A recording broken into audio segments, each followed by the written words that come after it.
Every year, especially around December the 31st, we make a list of what we're going to do in 2000 and the next year.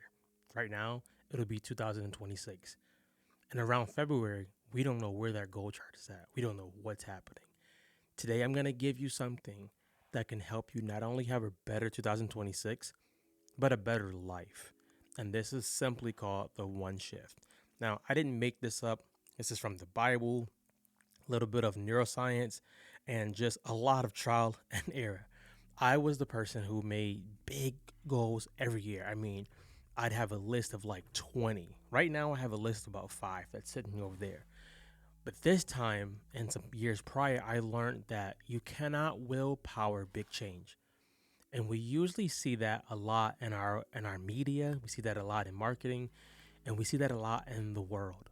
Big drastic transformation, big change, lose 150 pounds. None of those things are wrong. What I want to tell you is that if you attract or if you go after something that's humongous that you've never gotten before, you've never done before, the willpower will run out really, really fast. So let's think about what can we do instead of willpower to actually get those results and keep getting more results. So I want to read the scripture that I've been uh, studying in the Hebrew. It's Proverbs 10 and 22. You can read it in any version, but this version has helped me out a lot. It says, "The blessing of Yahweh, it is what causes increase, and toil driven pain is not added alongside it." It literally just means transformation doesn't come from forcing something, it comes from aligned patterns. It's a rabbi named Rabbi Shaman, amazing guy on YouTube, who talks about sometimes we're not getting the things we want because we haven't even readied ourselves. You want a mate, but you haven't readied yourself to be a spouse. You want financial increase, but you don't have a budget sheet. So sometimes we don't ready ourselves for the things that we want.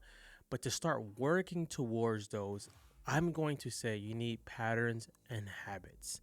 Patterns and habits. If you're writing those things down, patterns and habits. It's a book I read years ago called The Atomic Habits, and he talks about habit stacking. Now, back in the day, we used to call it just putting together something you do want to do and something you don't want to do. So let's say the big goal this year is, hey, I want to get on,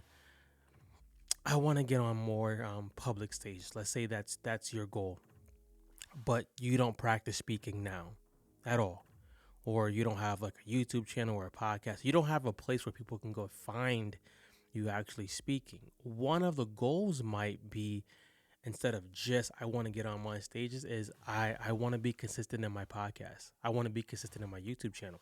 That sounds simple. It sounds easy. The thing that usually happens is because it sounds simple and easy, we just think attack versus let's have a strategy that's so simple to implement daily or weekly that I almost can't fail.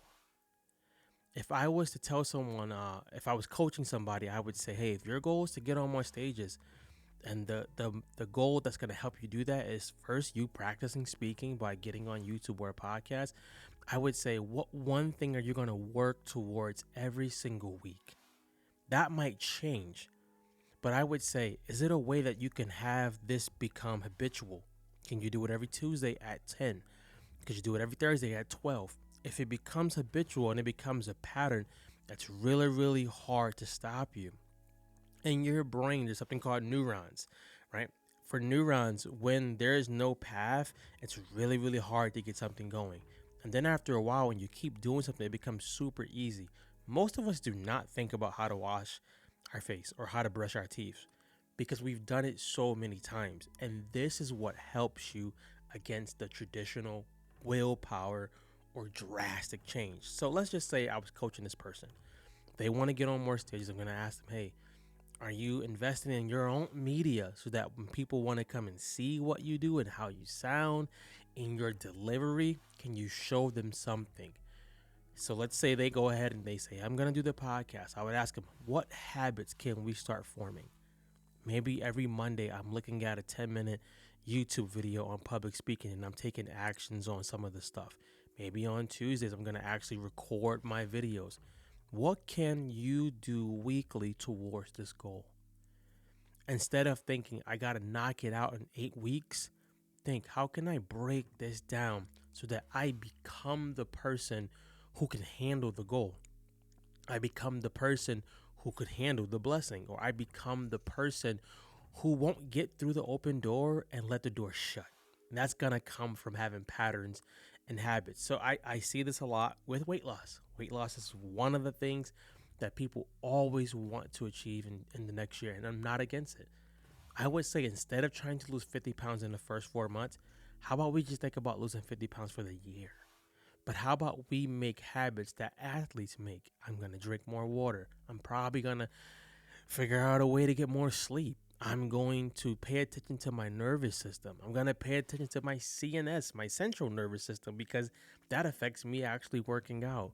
Habits and patterns over willpower will always get you the result, not necessarily quicker, but a result that lasts. My daughter is 6 years old. She could not have hurried her growth up. She's gonna grow as a young girl, but if I tried to like speed her up, it wouldn't have worked. So why do we think it works when it comes to us being better at anything in life or achieving more? It's usually because of the media. The media loves to paint you the quick, the sexy, the I got it by the skin of my teeth. But this scripture that I've been looking at that I encourage you to read, Proverbs 10 and 22, the blessing of Yahweh, it is what causes increase, and toil-driven pain is not added alongside of it. It just literally means put God into the plan. Put God into the goals for the next year. Put God into this transformation, and then watch what happens. You'll be amazed at what can happen. This is something I wrote down. You don't want to willpower your way into goals. You want to design the patterns and habits that make your goals inevitable. What patterns and habits will make me not only get to this goal, but sustain it? If my goal was to be a better husband, what patterns and habits would I need to become a better husband? I'm probably going to first need the habit of reading the Bible about what it means to be a husband. I'm going to say it's going to probably also include sitting with God to asking him, where am I not fulfilling my duty? What could I do better? What could I do less of? What could I do more of? And then probably even asking my wife, what can I do to be a better husband? We don't do that with goals because for some reason we just feel I want it. It should just happen. That's not how it works. Let's say the goal was to be a better leader. I would first sit with God. I'm going to always probably say sit with God first, but I would ask the people you lead, what do you need from me as a leader? Find the common denominator and then ask, what's the patterns and habits of a good leader? This quote used to go around a lot and it's true. Success leaves clues. You can find out what patterns and habits does this person do that I can mimic or I can implement into my life. We have a school group, and in this school group, I post at least 4 times a week to help people out, weight loss or business or just transformation in general. And we always come back to this, whether it's in the DM or whether it's on the actual community portion. What's the habit you need to have? What's the pattern you need to have? And the reason why I say that over how hard are you working is if I can make this a habit and a pattern, I'll become the goal. I won't only become the goal, I'll realize any other goal I want to go after in life, I can get it by following those same steps. My goal at one time was to become a well-known fitness instructor in Connecticut. So what I did was I studied fitness every day. I studied movements every day. I studied trying to teach it to somebody every day. If I would have done it now, I'd have went about it a lot differently, but that was the goal. So I knew I'm not going to just become this because I want it. I have to actually become the person. Myron Golden uses this term, be, do, have. You have to be that person, which means there's some things I have to change. There's some things I might have to sacrifice, but it's all going to be worth it at the end of the day. There's some things I have to now do to actually become that person. I got to have better habits, better systems. I got to probably get around better people, and then I can have whatever I was asking God for, because I'm following the order of God. So for the next year, I don't want you to think about 80 goals. Pick a couple, maybe 3 to 5, maybe 1 to 2, and think, what pattern, what ritual, what habit do I need to become that person? If you're lost, join us in school so we can help you out. And if you can't get to us quickly, think, who is a person that you would like to become? Like, it doesn't have to be every area of their life. And think, what patterns or habits are they actually like using? If it's somebody famous, you can't get to them. Think, is there anybody like around me or on the internet that I can message? What habits and patterns do you have? And you'd be surprised. Not sexy. Sometimes they're not even like groundbreaking stuff. It's just simple. So a habit that I've had is I study the word every day. So if people hear me quote scriptures or just I can draw stories so quickly, it's not because I'm smart. It's not because I'm special.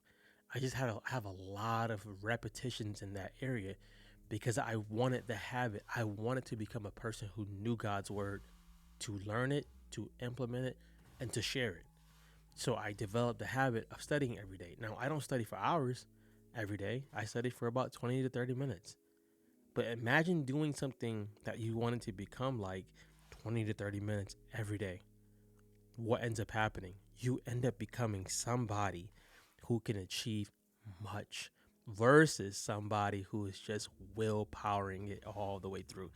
So let's bring this plane to uh, a close. If you need support, you need accountability, I'm going to invite you to the school group that we have. It's free right now. The reason for that is goals are great. Habits and patterns, they take accountability, they take community, they take support. Because the people around you are usually not in alignment with what you actually want to do. So you need people who are like-minded. Completely free. I'll leave it in the show notes. But I want to encourage you, what one action could you take today towards what you want? What small action could you take today? If it's fitness, hey, maybe the action isn't getting the whole outfit. Maybe the action today is doing 50 jumping jacks wherever I'm at right now. If your goal is to, ready yourself for a spouse, maybe your goal is asking God, what are the things that would hold me back from being in a good relationship? And if He reveals something to you immediately, don't condemn yourself. Ask God, help me change that. If it's being a better husband, a better wife, a better father, a better mother, what one small thing could you do today? My one small thing that I'm going to do today is a book that I'm going to read for 10 minutes. I'm not going to try to read it for an hour. I'm going to read it for 10 minutes. And I'm not going to stop reading it for 10 minutes every day until I finish the book and can implement what's in the book. Small keys open big doors. Small steps consistently do more than big jumps every now and then. Be good, guys. Go be with God.